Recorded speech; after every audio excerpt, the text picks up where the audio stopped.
My name is John Lee, and I'm the Foreign Policy Fellow at the Centre for Independent Studies. And it is my pleasure to introduce Dr. Paul Wolfowitz. Now, as you know, China surpassed Japan in 2010 to become the second largest economy in the world and the largest economy in Asia. At the same time, China has emerged as our largest trading partner, surpassing Japan and the United States. And its economic growth obviously played a significant critical part in keeping us out of recession in 2009, 2010.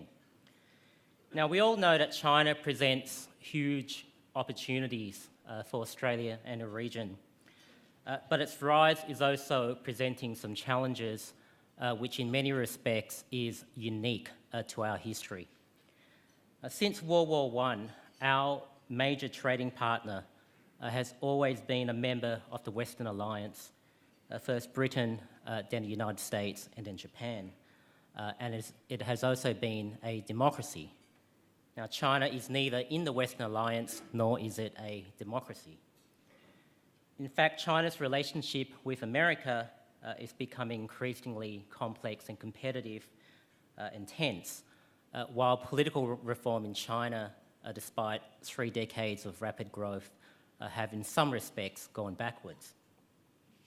Now, throwing the fact that China is in many ways still a very brittle rising power, it's still in many respects insecure, we have an extremely unpredictable and potentially troubling period ahead of us.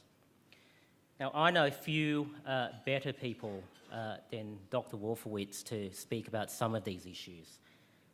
Paul gained his undergraduate degree in mathematics from Cornell University and his doctorate in political science from the University of Chicago. He has been a dean and professor of international relations at the School of Advanced Studies at Johns Hopkins University and a professor of political science at Yale University.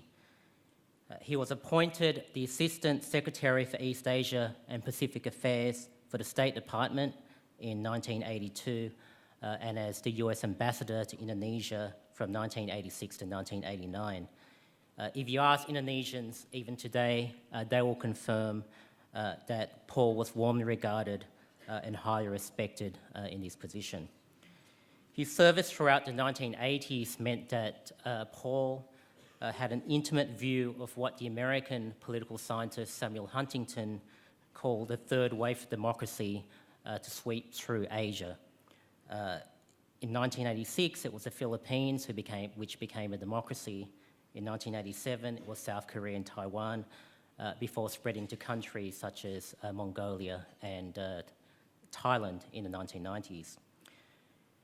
Dr. Wolfowitz was then appointed Undersecretary of Defense for Policy in the Pentagon from 1989 to 1993, Deputy Secretary of Defense from 2001 to 2005, and of course the President of the World Bank from 2005 to 2007.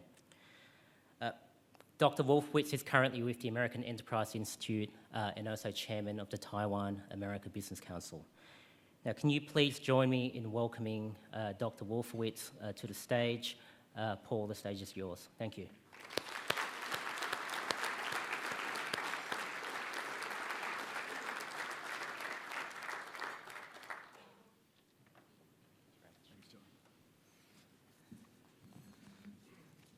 Thank you, John. After an introduction like that, I feel like I should just sit down and not spoil the impression, but thank you. There was a very famous American baseball player and manager, played for the New York Yankees and 5 World Series championships. His name is Yogi Berra, and he's also famous for some rather pithy observations about life in general, one of which is it's dangerous to make predictions, especially about the future.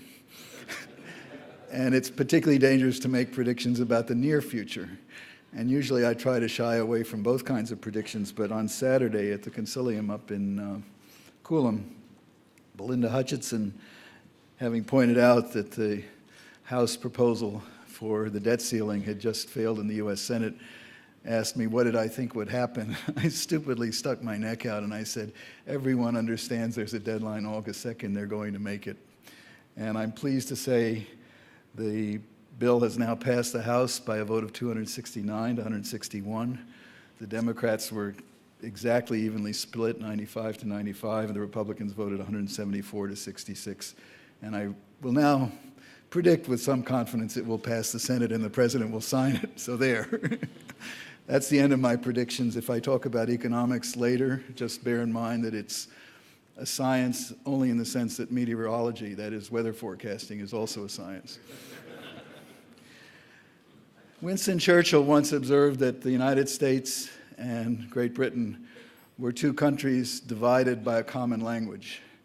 And I guess you could say the same thing about Australia and the United States, although Strine, if that's the right way to say it, and American English are probably even further apart, not to mention 8,000 miles. But in many years of coming to this country and working with Australians in both official capacities and unofficial capacities, I've really been struck by how well we do communicate with one another, and I would say that is because of, most of all, common values. Some might say common culture, but that's disputable, but the common values are not. And there's a marvelous story that I like to tell, that it's often more difficult to communicate across cultures than across languages. It's the story of an American consultant who was invited to speak to the employees of a major Japanese corporation. And not being terribly knowledgeable about Japan, he did what any consultant would do, which is he went to another consultant, this one a Japan expert, and said, do you have any advice for me? And the other consultant said, oh yes, you just bear in mind the Japanese really believe in taking humility to a higher level. There's no such thing as being too humble or too modest. So you should make all the appropriate deference and bows, and you'll be fine. So Mr. Smith, his name was, goes to Japan. Employees are assembled in good, disciplined Japanese fashion, waiting patiently for him, and he begins his speech by saying, as I look around this audience, there are at least a dozen people here who know more about my subject than I do. I'm not really sure why you invited me. I feel extremely honored and most humbled to be here, and I want to apologize in advance for any mistakes I make. At which point, his Japanese audience erupted in laughter, and the poor man turned red in the face, barely managed to make it through his speech. He struggled off the platform, and the head of the company came rushing up to him, bowing profusely, and said, "Oh, Mr. Smith, we are so sorry, but you need to understand, before your speech, we briefed all our employees, and we explained to them that Americans always start their speeches with a joke, so whatever he says, you have to laugh."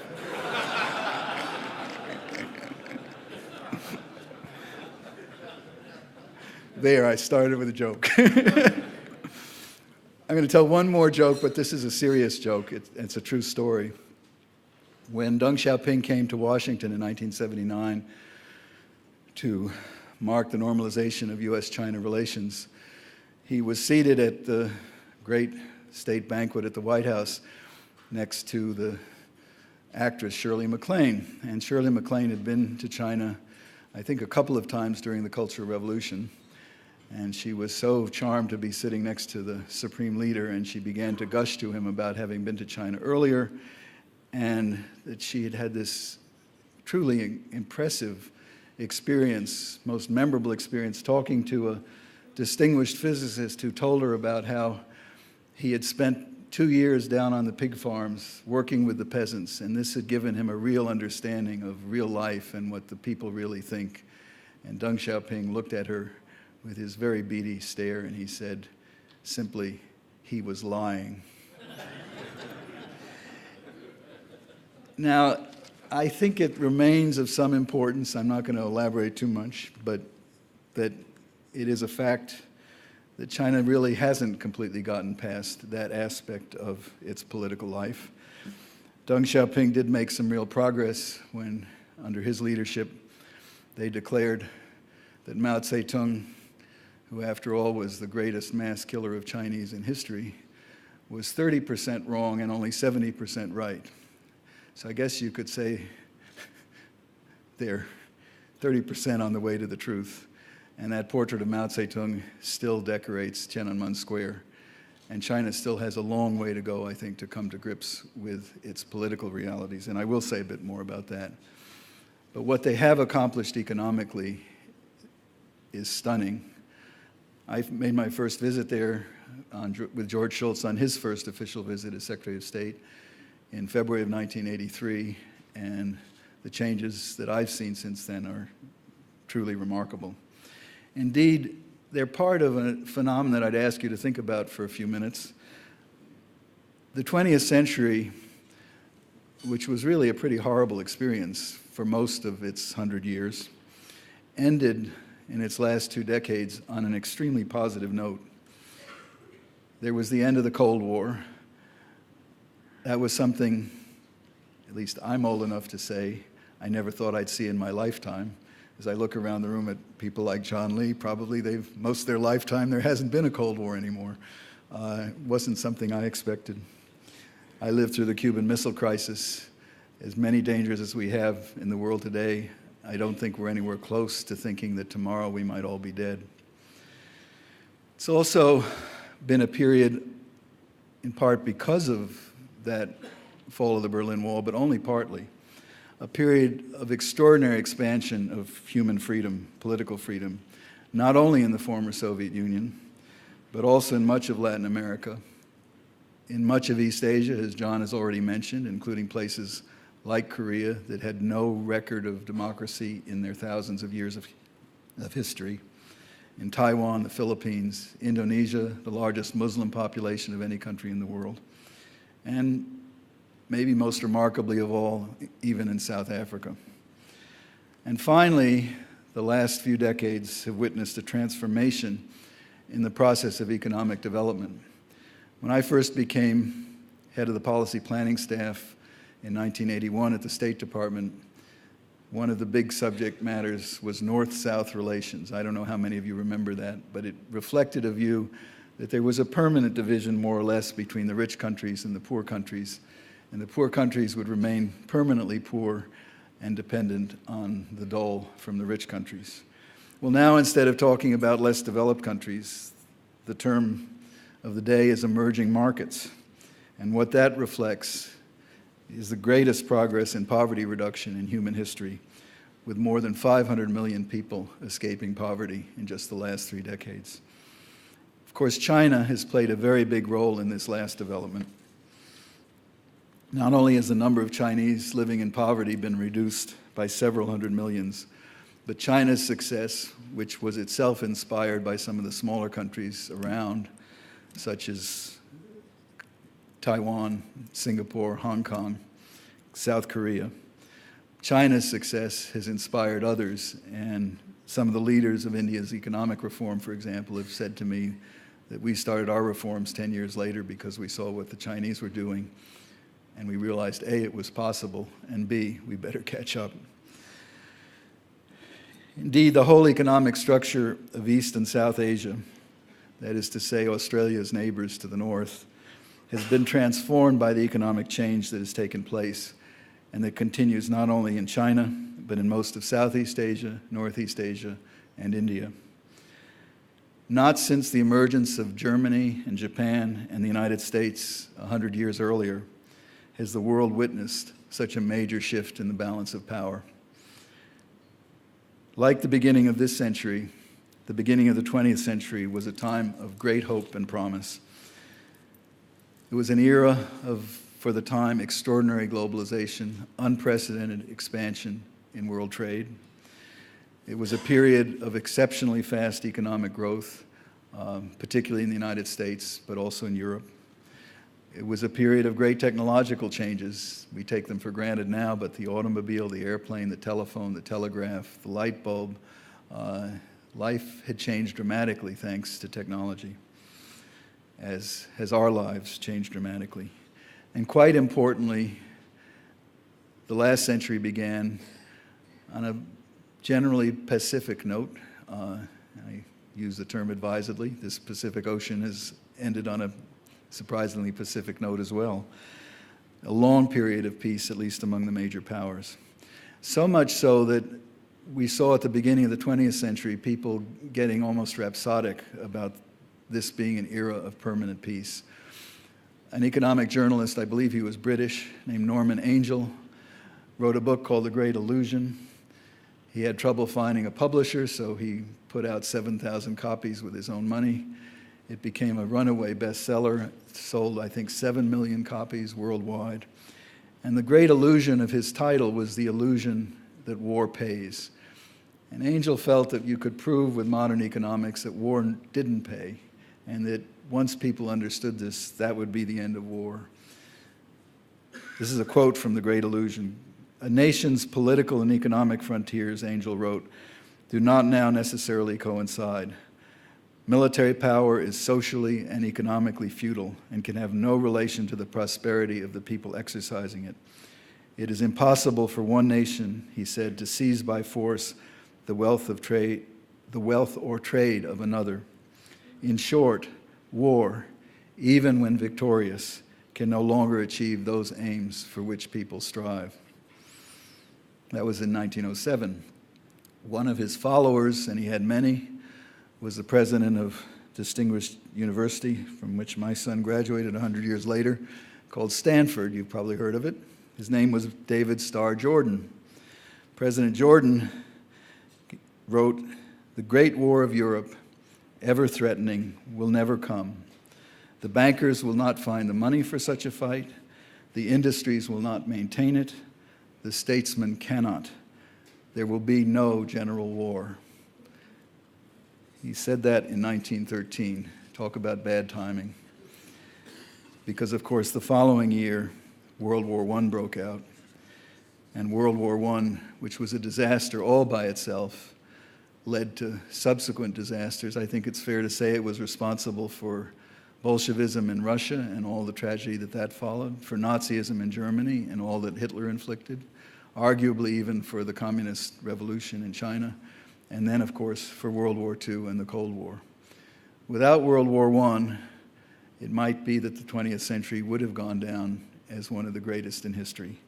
And instead, it's gone down as, hopefully forever, but certainly so far, as the bloodiest in history. And what dashed the hopes of the early part of that century was the failure to manage the emergence of new powers, particularly Germany and Japan. Winston Churchill reflected on the enormous changes that had taken place, and this was in 1938. He had a foreboding of what was to come, but he hadn't seen the worst of it yet. In writing in 1938 about World War I, he reflected on how terribly the world had changed from its very promising beginning, the beginning of the century. And as usual with Churchill, the words are magnificent and evocative. "The scale on which events have shaped themselves since 1895," he wrote, "has dwarfed the episodes of the Victorian era, its small wars between great nations, its earnest disputes about superficial issues, the high, keen intellectualism of its personages, the sober, frugal, narrow limitations of their action belong to a vanished period. The smooth river with its eddies and ripples along which we then sailed seems inconceivably remote from the cataract down which we have been hurled and the rapids in whose turbulence we are now struggling. Indeed, instead of being a century of promise, the 20th century was the bloodiest century in history." The emergence of China all by itself would present sizable problems. The emergence of China, along with a number of other Asian powers, presents an even more complicated equation. And in the case of China, there is an ominous element of its outsider status.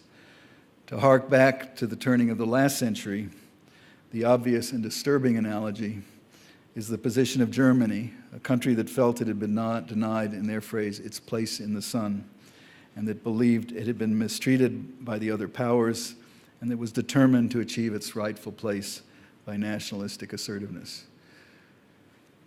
I say all of that to bring to our minds just what the stakes are involved here, and that with all of our troubles today, and not only financial ones, but security concerns about terrorism, about Iran, it is, by and large, a relatively peaceful era. The Pacific region, which never lived up to its name until about 30 years ago, really has been a region of peace for a very long time now. And I bring all that up to emphasize how important it is to keep it that way, not to say that we have to repeat the experience of the past. Indeed, I don't think we will. For one thing, China is not the Kaiser's Germany. For another, the consequences of war today are even more terrible, and perhaps that's a deterrent. But it is important to remember the stakes involved. While the stakes are large, I'm optimistic, cautiously optimistic, about the possibility of managing this shifting balance of power in Asia for several reasons. Three are particularly important. First, the fact that the Asia-Pacific region has too many power centers for any single power, even a rapidly growing China, to dominate the others. Second, the fact that China's own political stability depends critically on continued rapid economic growth, which means that China itself has an enormous stake in the peace and stability of the region. And third, the fact that China's economic growth is likely eventually, to bring about political changes that will make China's government more representative and will ease China's relations with its neighbors. Let me elaborate a bit on each of those points. First, the complexity of this region. Perhaps Australians are different, but I often find that Americans are so mesmerized by China's remarkable economic success that they sometimes seem to forget how many other emerging economic powers there are in this part of the world. Of course, they're generally aware that Indonesia is another country of more than 1 billion people. And they may recognize that India has been growing rapidly economically as well. But they're not usually aware that India's labor force will continue to grow rapidly for a long period of time, while China's working age population is already peaking at just over 70% of the total population, and is predicted in some places that I've read, and this is, by the way, demography is one thing you can predict with some confidence, because everyone who's going to be 20 years old in 10 years is already born, that China's working age population will decline to roughly 65% of the total by 2030. That change is going to be even more dramatic in the very important, energetic youth cohort, the 15 to 24-year-olds, who will drop from roughly 220 million today, of course that's bigger than most countries in the world, to a mere 160 million, but that's a huge reduction by the year 2025. Americans are even less aware, and by the way, in case it's not clear, all of this is the product of the draconian one-child policy that only a very powerful dictatorship could impose on its population. And while the problems of unchecked population growth are considerable, and one can say the Chinese have avoided it, but they've avoided it at the price of a huge disparity between the number of young men and young women. They've avoided it at the price of one child being responsible for 2 parents and 4 grandparents. They've avoided it at the price of creating a society where many people will have no cousins. And if you stop and think about that, in a country where so much business operates on family connections, China is in for some very dramatic changes. And how it all comes out is hard to predict. But only a one-party dictatorship could produce massive change like that. And I tend to think that's not a good thing.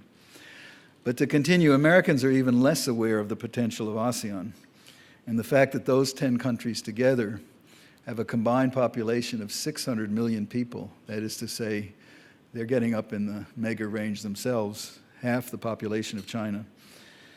A combined GDP of today, roughly $1.3 trillion, but it includes a number of large countries, and notably Indonesia, Vietnam, and Thailand, that are also experiencing rapid economic growth. And finally, we tend to say, okay, well, Japan is number 3 now, let's forget about Japan. That's a huge mistake. China's economy has passed Japan's in total size, but Japan still has enormous economic weight and remains far ahead of China in per capita output and in innovation. In short, it will be hard for China to dominate the countries of the Asia-Pacific with combined populations, if we include India and the United States, of over 2 billion people.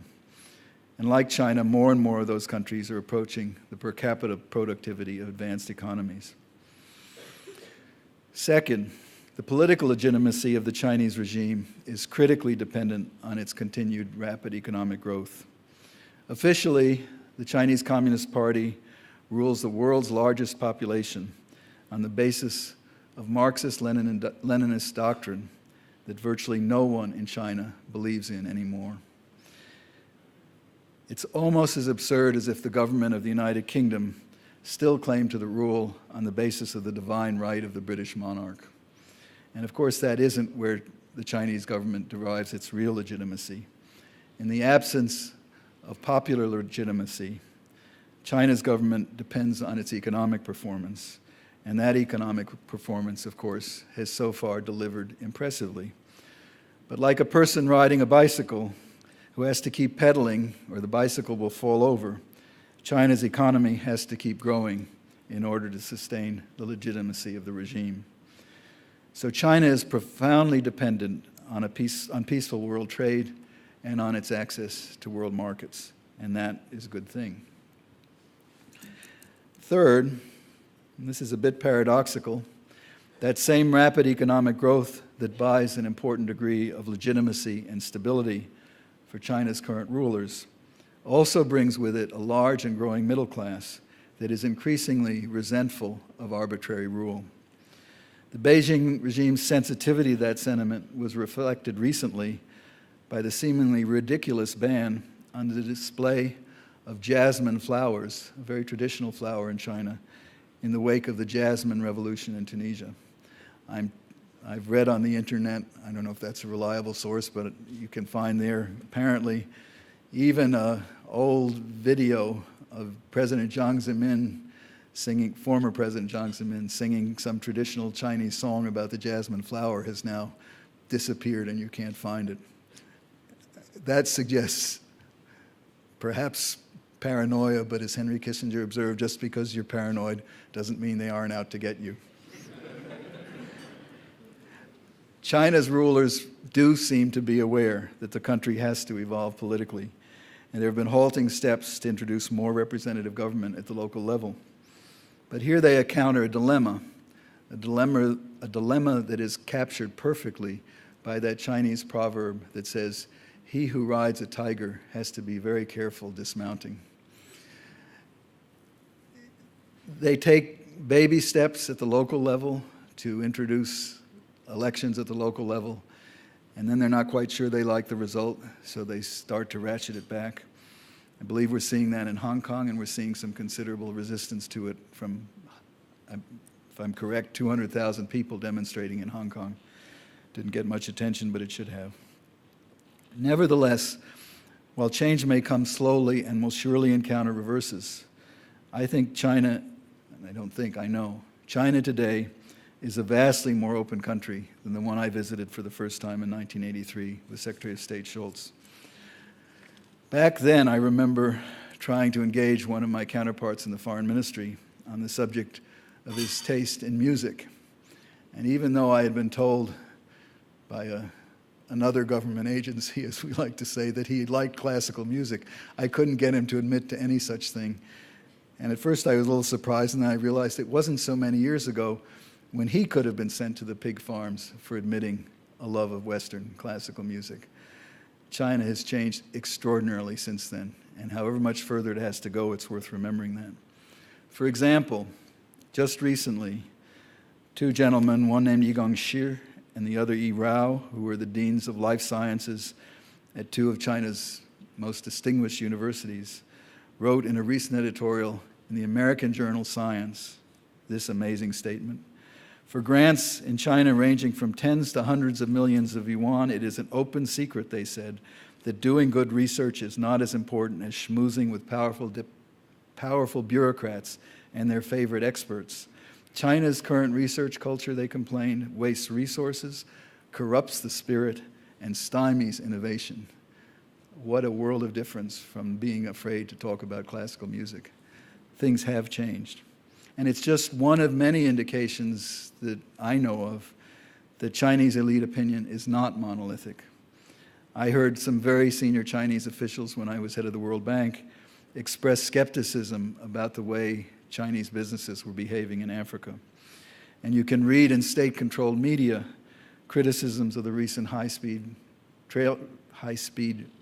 rail crash, and even criticisms about how local officials interfere with citizens who go to Beijing attempting to exercise their right, at least their nominal right, to take grievances to the central authorities.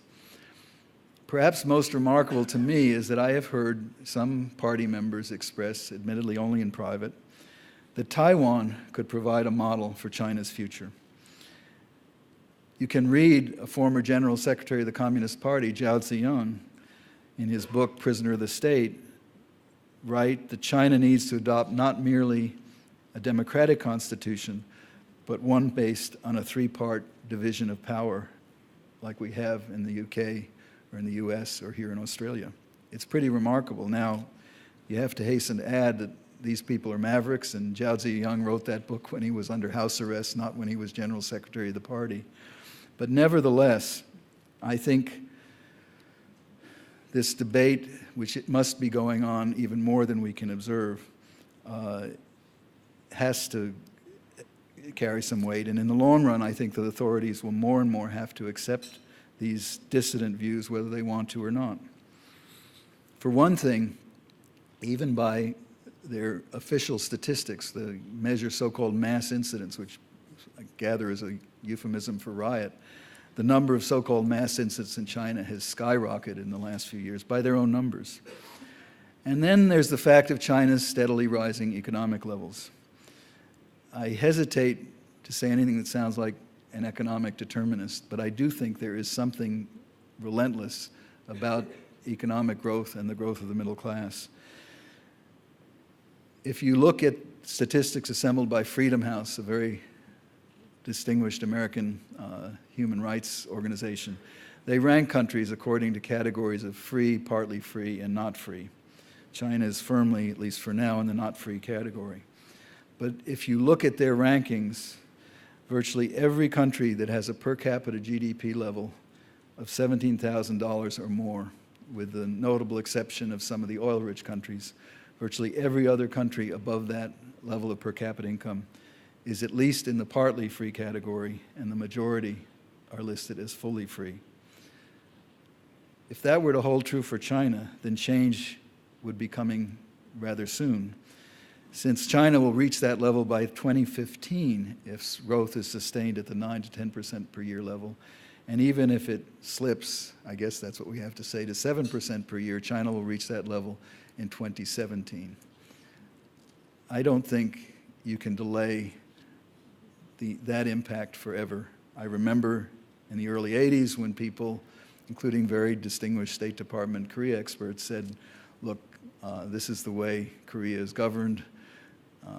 People accept authority. They don't like dictatorship, but they really don't mind it so much. And it was just a few years later that tens of thousands of mostly young middle-class people were in the streets, and South Korea's government changed. Its whole system changed. Of course, political change in China, I think, probably will come more slowly than those numbers would suggest. But I do believe in a democratic future for China in the long run. And I believe, for a number of reasons, that a democratic China will be better able to manage peaceful relations with its neighbors in the Asia-Pacific region. Of course, I think it was John Maynard Keynes who observed that in the long run we're all dead. The long run can be a very long time.